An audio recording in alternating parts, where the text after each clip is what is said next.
So welcome back. The next cognitive bias that we shall talk about is called as the present bias. In some technical language, it is also called as hyperbolic discounting. What is it? It is basically preferring small immediate rewards over larger future rewards. Something like, a bird in hand is better than two in the bush. Now, this is one of the most important, most interesting, but also the most overlooked or ignored bias, and therefore, we shall be discussing deliberately and in detail about this bias. All right. One good thing is that this bias gives us more clear symptoms as compared to the other biases. And what are those symptoms? You may find people enjoying their today and not worried about tomorrow. This is a symptom of this bias. And then focusing on current pleasures and not planning for retirement, or neglecting long term investment strategies and going after short term gains, or too much dependence on credit card and EMIs. These are some of the symptoms. And if you are working for a finance company or an investment organization, then I'm sure you would have come across people like you try to sell them a high risk, high return, short term investment plan, something very lucrative for the short term, and they will grab at it. But if you try to sell them a safe retirement plan, then they will make excuses and try to wriggle out. They may not even pick up your telephonic calls subsequently. You see, I have seen several people who purchase stocks in the stock market. And when they purchase a stock, from the next moment, they are glued to the computer or the mobile screen. They keep watching the up and down movement. The moment their stock goes slightly down, they become restless. If it does not come up or if it goes down for a couple of days, then they will sell it off at a loss. Or if it goes up by 2 or 3% from their purchase price, then again they will sell it off. They are looking after small gains in the near future, not waiting for too long. Now, when you ask them as to what do they do with their surplus money, they say we invest in stocks. But actually, these people are not holding the stocks for more than a year. So, therefore, probably they do not understand the meaning or the difference between investment and trading. These people keep trading and keep incurring losses, but they think they are investing. Now, you see, unfortunately, if you have such tendencies, or if you come across your clients who have such tendencies, then there is a high probability that the person is suffering from this particular present bias. All right. Now the question comes as to how does one get inflicted by this bias? What causes this bias to creep in your mind? The reason could be any. It could be unimaginable reason. You may not even know the reason. Some of the reasons could be, maybe that you had a family business where you were selling your stuff on credit and you suffered huge losses. So you don't believe in receiving the money in future. Or maybe you had an online business where you always took advance payment, and this the trait of advance payment is now ingrained in your mind. Or maybe that you have given a big loan to somebody and you never got back that loan. Or maybe somebody made big promises to you and never fulfilled those promises, so you don't believe in the future. Or maybe you know of somebody who made huge wealth but did not live to enjoy that wealth. So therefore, you want to enjoy whatever you have today rather than waiting for tomorrow. It could be any reason, all right? Now, let me narrate one of my personal examples. Probably it will give you an insight into the topic. Me and one of my good friends, both of us joined a corporate house in 1983, a company called Godrej, a wonderful company. We may talk about it sometime later. But then in 1988, just about 5 years after joining, I left Godrej to join the Indian Army. All right.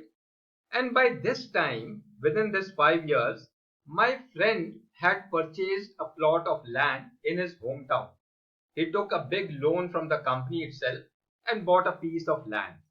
So I asked him that why did he do that? Why has he got trapped into a loan? What will he do with the plot? He said that it is his retirement planning. He will build a house over there and he plans to settle there after retirement. Now, with 5 years of service and you are thinking of retirement, I had a huge laugh at him. To me, it was ridiculous. It was a joke for me.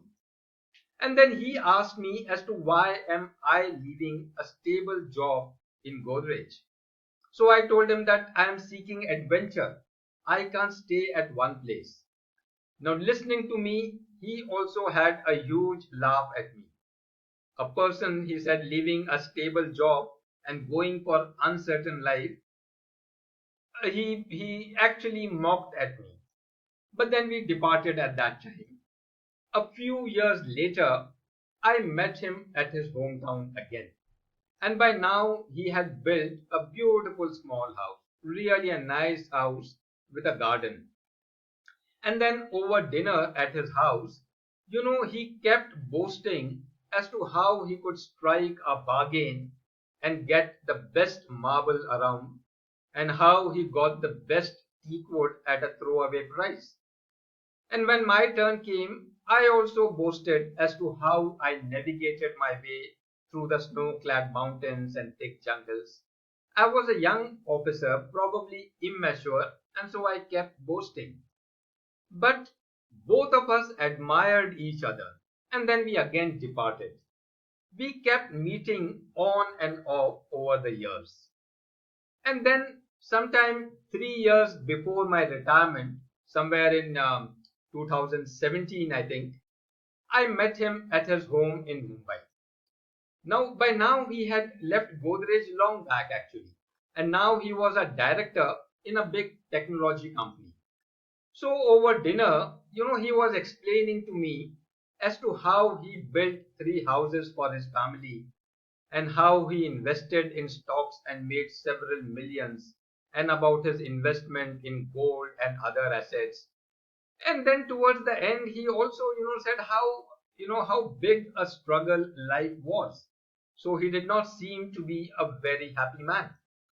When my turn came to speak, then I also narrated to him my experiences, how I lived in the mountains and the jungles, and how beautiful our country was, how I traveled to the regions of Ladakh and the northeastern part of the country, places where others could not visit. And I explained to him, how I had occasional foreign vacations and how beautiful the world was. So the crux of my speech was that, how beautiful life was. It was a long evening actually. And then after dinner, when the ladies were having their own talk, he took me to another room and said, Shabba, I want to confess to you. He looked at me in my eyes and said, you have been lucky. You have enjoyed life. I have struggled and accumulated so much wealth that I don't have to worry about my family. I don't have to worry even about my grandchildren. So much of wealth I have got. But I have consistently worked for 10 hours every day and I have always lived for tomorrow. Before presenting my company's result for a quarter, I always worried about the result of the next quarter. Even when I went on a vacation, my mind was always back at office as to what is happening over there. I was constantly monitoring things over my phone. Every day I have lived, but I have lived for tomorrow. So I just looked at him. In fact, I stared at him, but I said nothing. Deep in my heart, I was extremely worried. Not worried about him, but worried about myself. You know, in front of him, I felt like a poor man.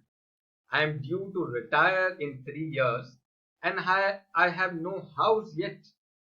I felt very low about myself. That night, I could not sleep. I was restless. But fortunately, on retirement, the army gave me a very good amount as my provident fund and a gratuity, and I could buy a decent house for myself. So, no regrets whatsoever. But the crux of what I have told you is that, I was enjoying the present and my friend was living for the future. Both of us were at extreme ends. Both of us were right to some extent, and both of us were wrong to some extent. I leave it to your discretion to decide who was more right or who was more wrong. But before I conclude, I would like to highlight 2 points. In fact, one is an advice from my side, and one is a question which may probably come to your mind. So before you ask that question, I would like to answer that. All right. Now, my advice to you is that it is good to live in the present, but never underscore the future. The future exists and you cannot ignore it. Don't let the future take you by surprise. Plan to welcome the future and plan to welcome it in a good manner. All right. Now, the question which may come to your mind is that was I inflicted by this cognitive bias, called as the present bias or the hyperbolic discounting? Was I inflicted by this bias? And that is why I did not save to make a house? My honest answer would be that I really do not know. I do not know whether I was inflicted or not. But if you think that I was inflicted, and if you force me to admit that, then you may also ask me as to how I got inflicted by this virus. And my answer would be that probably, admiring my father. My father spent all his salary on us, grooming us and giving us the best that he could. And when he retired, he did not have a house. We had to live in a rented house for several years. Now you see, but if you give me an advice, or if you give me a choice whether I admit having this bias or not, then I would not admit that I was suffering from the present bias. I would rather call it the characteristics of a soldier. As a soldier, we don't have to worry about our tomorrow or our retirement. The government takes care of it. I was lucky enough. But if you are in the field of finance or if you are in the corporate environment, then this excuse may not work for you. You have to plan for your future. There is no other way out. So be very careful about this present bias. This present bias may prevent you from thinking about your future and planning about your future. So watch out for it. I hope my personal experience will add to your knowledge, and I'm sure it will improve your knowledge of the behavioral finance. So some more, cognitive biases we may talk in the subsequent lessons. All right.